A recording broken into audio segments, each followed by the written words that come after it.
என்ன செஞ்சார்னு அண்ணன் ஜீவா அவர்கள் சொல்றாரு.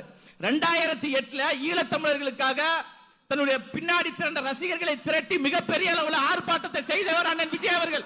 விஜய் அன்னைக்கே 2008 மிகப்பெரிய போராட்டம் பண்ணார் அப்படின்னு. அப்படிங்களா?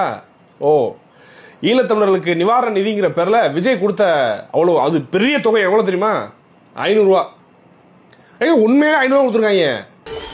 உதவித்தொகை வழங்கியவர்கள் திரு மன்சூர் அலிகான் 25,000, நடிகை பிரகதி 1000, நடிகை கௌதமி 1000, தொல் திருமாவர்கள் 50,000, பிஜேஸ் 500, ஆட்சி மனோரமா அவர்கள் 25,000, இளைய தளபதி விஜய் ரசிகர் மன்றத்தின் சார்பில் 500 ரூபாய், குட்டி பத்மினி 5000, இளைய தளபதி விஜய் ரசிகர் மன்றத்தின் சார்பில் 500 ரூபாய், விஜய் ரசிகர் மன்றத்தின் சார்பில் 500 ரூபாய். அவன் 2 லட்சம் 3 லட்சம் அன்னைக்கே திரைத்துறையில் இருக்கக்கூடியவங்க எல்லாம் கொடுக்கும்போது வெறும் 500 ரூபாய் கொடுத்தாங்க ரசிகர் மன்றம் சார்பா.